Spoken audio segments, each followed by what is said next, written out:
My dear students, आज हम एक बहुत ही महत्वपूर्ण टॉपिक पर बात करने जा रहे हैं, हीट ऑफ न्यूट्रलाइजेशन, यानी कि उदासीनीकरण ऊष्मा।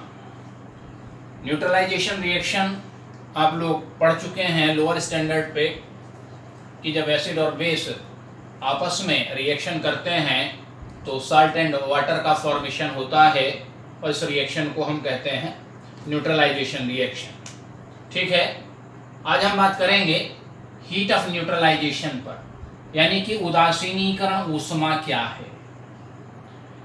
My dear, when 1 gram equivalent of an acid react with 1 gram equivalent of base, जब कोई 1 ग्राम तुल्यांक एसिड किसी 1 ग्राम तुल्यांक बेस से अभिक्रिया करता है तो उस रिएक्शन में जो हीट लिबरेट होती है उसे हम कहते हैं हीट ऑफ न्यूट्रलाइजेशन। ठीक है, जब 1 ग्राम तुल्यांक अम्ल की 1 ग्राम तुल्यांक क्षार से अभिक्रिया कराते हैं तो इस अभिक्रिया में जो ऊष्मा उत्पन्न होती है उसे हम कहते हैं हीट ऑफ न्यूट्रलाइजेशन अर्थात उदासीनीकरण ऊष्मा। ठीक है, एक उदाहरण के माध्यम से, एक एग्जांपल के माध्यम से हम इसको समझेंगे क्या है heat of neutralization. 1 gram equivalent HCl 1 gram equivalent NaOH के साथ रिएक्ट करता है तो NaCl सोडियम क्लोराइड का फॉर्मेशन होता है और साथ में बनता है वाटर मॉलिक्यूल। ठीक, at 25 degree centigrade it mean 298 kelvin पर इस रिएक्शन में 13.7 किलो कैलोरी एनर्जी रिलीज होती है। डेल्टा H की वैल्यू कितनी है? -13.7 किलो कैलोरी। डेल्टा H की वैल्यू अगर माइनस में होती है, नेगेटिव होती है, इट मीन क्या है? हीट लिबरेट होती है, उत्पन्न होती है। ठीक है, ये पहले भी हम आपको बता चुके हैं कि डेल्टा H नेगेटिव है तो इसका मतलब है हीट रिलीज हो रही है। ठीक है, देखिए HCl एक्वेटिक, एक्वेटिक का मतलब है जलीय विलयन, और NaOH AQ इसका मतलब है NaOH का जलीय विलयन। तो जब 1 ग्राम इक्विवेलेंट HCl रिएक्ट करता है 1 ग्राम इक्विवेलेंट NaOH से तो NaCl बना और H2O मॉलिक्यूल का फॉर्मेशन हुआ। ठीक है, और 13.7 किलो कैलोरी एनर्जी यहां पे रिलीज हुई हीट के रूप में। देखिए, अर्हेनियस थ्योरी के आधार पर हम इसको समझेंगे। अर्हेनियस थ्योरी ऑफ आयोनाइजेशन, अर्हेनियस का जो आयनन सिद्धांत है वो क्या कहता है कि जो अम्ल होते हैं, जो एसिड होते हैं, उनके एक्वेटिक सॉल्यूशन में H+ आयन होते हैं। यानी जितने भी एसिड होंगे, जैसे मान लीजिएगा ये HCl है, HCl का जब एक्वेटिक सॉल्यूशन हम बनाएंगे जलीय विलयन में, जब ये जाएगा तो ये आफ्टर डेसोसिएशन आयनन के बाद क्या देगा? H+ आयन देगा।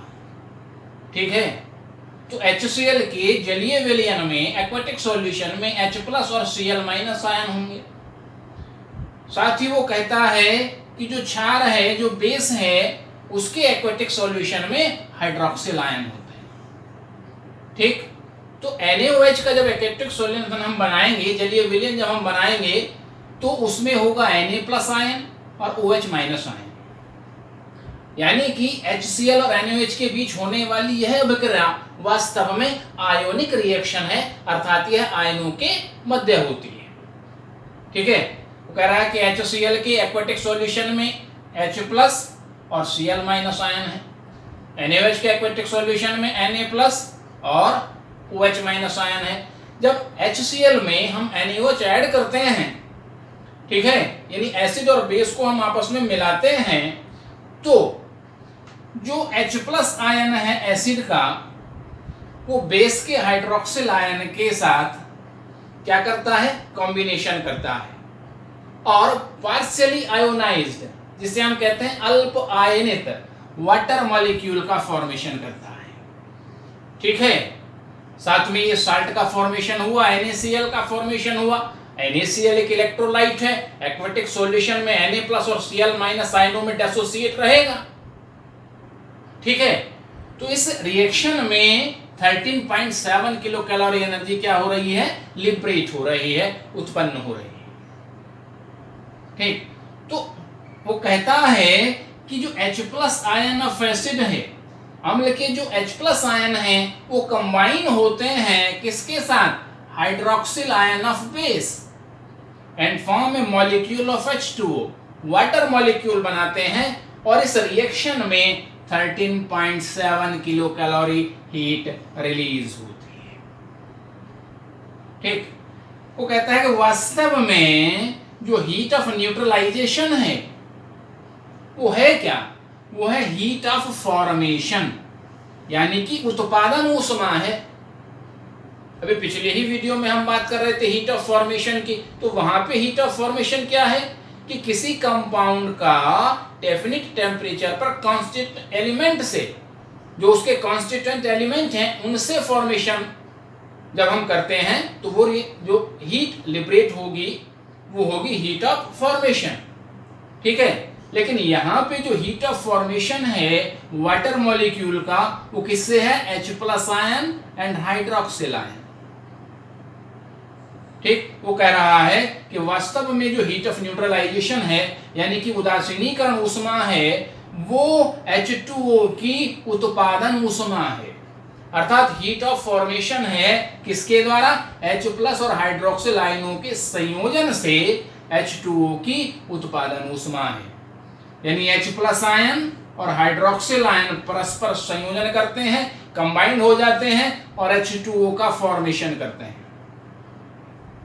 ठीक, और इस रिएक्शन में 13.7 किलो कैलोरी एनर्जी रिलीज होती है, और इसी को हम कहते हैं हीट ऑफ न्यूट्रलाइजेशन। इसी को हम कहते हैं उस अभिक्रिया की उदासीनीकरण ऊष्मा। ठीक है, देखिए किसी भी कंडीशन में अगर एसिड भी स्ट्रांग है और बेस भी स्ट्रांग है, तो जो हीट ऑफ न्यूट्रलाइजेशन है उसकी जो वैल्यू है वो ऑलवेज 13.7 किलो कैलोरी होती है। एक प्रबल अम्ल की प्रबल क्षार से हीट ऑफ न्यूट्रलाइजेशन अर्थात उदासीनीकरण ऊष्मा सदैव 13.7 किलो कैलोरी होती है, या इसके एकदम नियर अबाउट होती है। अब एसिड या बेस, इसमें से कोई सा भी एक वीक हो जाने की कंडीशन में, यानी स्ट्रॉन्ग एसिड की वीक बेस से, या फिर आप रिएक्शन करा रहे हैं वीक एसिड की स्ट्रॉन्ग बेस से, तो उस कंडीशन में हीट ऑफ न्यूट्रलाइजेशन की जो वैल्यू है वो 13.7 किलो कैलोरी से कुछ कम हो जाती है। आइए इस फैक्ट पर हम थोड़ी सी चर्चा करते हैं। वो कहता है value of heat of neutralization for the mutual neutralization of weak acid और base is less than 13.7 kilo calorie. कि अगर हम आपस में रिएक्शन करा रहे हैं एसिड और बेस की, तो अगर दोनों ही वीक हैं तो कम होनी ही होनी है, लेकिन अगर दोनों में से कोई एक जो है अगर वीक है, वीक एसिड स्ट्रांग बेस या स्ट्रांग एसिड वीक बेस, इन दोनों ही कंडीशन में जो हीट ऑफ न्यूट्रलाइजेशन है, जो उदासीनीकरण ऊष्मा की जो वैल्यू है वो 13.7 किलो कैलोरी से कम होती है। आइए एक उदाहरण के माध्यम से हम इसको समझें। CH3COH AQ aquatic solution of acetic acid 1 gram equivalent and NaOH AQ aquatic solution of NaOH 1 gram equivalent। आपको पता है NaOH स्ट्रॉन्ग बेस है और एसिटिक एसिड वीक एसिड है। ठीक है, after neutralization sodium acetate is form, salt कौन सा बनेगा, सोडियम एसिटेट, और H2O मॉलिक्यूल का फॉर्मेशन होगा। अब यहाँ पे हम देखते हैं डेल्टा H की यहाँ पर वैल्यू है 13.4 किलो कैलोरी। ठीक है, यानी यहाँ पे जो हीट लिबरेट हो रही है वो 13.4 किलो कैलोरी हो रही है, जबकि अगर दोनों ही स्ट्रांग है तो 13.7 किलो कैलोरी हीट उत्पन्न होती है। अब यहाँ पे जो वैल्यू है हीट ऑफ न्यूट्रलाइजेशन की वो 13.7 किलो कैलोरी से कुछ कम हो गई। क्या कारण है, देखिएगा कि जब H प्लस आयन और हाइड्रोक्सिल आयनों के कॉम्बिनेशन से H2O मॉलिक्यूल का फॉर्मेशन होता है।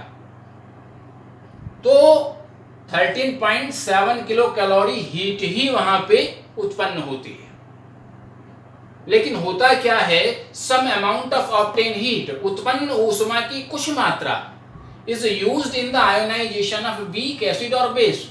जो भी वीक है, अगर एसिड वीक है तो उस एसिड के आयोनाइजेशन में, और अगर बेस वीक है तो उस बेस के आयोनाइजेशन में कुछ हीट क्या हो जाती है, कंज्यूम हो जाती है, खर्च हो जाती है। ऑब्टेन कितनी हुई, H प्लस और हाइड्रोक्सिल आयनों के संयोजन से H2O का फॉर्मेशन हुआ, और इसकी जो उत्पादन ऊष्मा है वो 13.7 किलो कैलोरी ही है। लेकिन जो उत्पन्न ऊष्मा है उसकी कुछ मात्रा वहीं पर उस अभिक्रिया में जो वीक एसिड है या वीक बेस है उसके आयोनाइजेशन में क्या हो गई, यूज हो गई, कंज्यूम हो गई, खर्च हो गई। ठीक है, तो वहां पे होता क्या है, जो फाइनल अमाउंट ऑफ हीट है, जो फाइनल अमाउंट ऑफ हीट है is less than 13.7 kilo calorie. ठीक है, तो यहां पे हम देखें कि वीक क्या है, CH3COH acetic acid weak acid है। तो H प्लस और हाइड्रोक्सिल आयनों के संयोजन से H2O बना, 13.7 किलो कैलोरी हीट यहाँ पे ऑब्टेन हुई। और जो एसिटिक एसिड चूंकि वीक इलेक्ट्रोलाइट है, ये कंप्लीटली आयोनाइज नहीं होते हैं, ये पार्शली आयोनाइज्ड होते हैं। ठीक है, तो इसके आयोनाइजेशन में, इसका आयोनाइजेशन होगा एसिटेट आयन और H प्लस आयन में। ठीक है, 0.3 किलो कैलोरी जो हीट है वो इसमें एब्जॉर्ब हो गई, कंज्यूम हो गई, खर्च हो गई। तो फाइनल अमाउंट यहाँ पे हम देखेंगे, इस रिएक्शन को हम ऐड करेंगे, CH3COH plus OH minus is equal to CH3CO minus plus H2O का फॉर्मेशन हुआ और एसिटेट आयन बने। ठीक है, ये एसिटेट आयन रिएक्शन कर लेंगे Na प्लस से, तो चूंकि यह आयन के रूप में ही रहेगा, साल्ट है। ठीक है, CH3CO माइनस और Na प्लस के रूप में ही रहेगा, तो यहाँ पे एसिटेट आयन है और वहां पे Na प्लस आयन होंगे ही। तो यहाँ पे जो मॉलिक्यूल बना, मॉलिक्यूल तो H2O ही बना ना। ठीक है, तो यहाँ पे फाइनल वैल्यू आप देखेंगे, यहाँ पे डेल्टा H की वैल्यू है -13.7 किलो कैलोरी, और यहाँ पे जो कंज्यूम हुआ, जो एब्जॉर्ब हुआ हीट, डेल्टा H की वैल्यू है +0.3 किलो कैलोरी। ठीक है, तो फाइनल अमाउंट आप देखेंगे हीट ऑफ न्यूट्रलाइजेशन का कितना आता है, -13.4 किलो कैलोरी। ठीक है, तो यहाँ पे इसको आप याद रखेंगे। एक दो फैक्ट है, ये मैंने आपको पहले भी बता दिए हैं कि value of heat of neutralization is always negative. Negative का मतलब क्या है कि हमेशा न्यूट्रलाइजेशन में जो हीट है वो लिबरेट ही होती है, उत्पन्न ही होती है। ठीक, क्लियर होगी बात? Okay, thank you.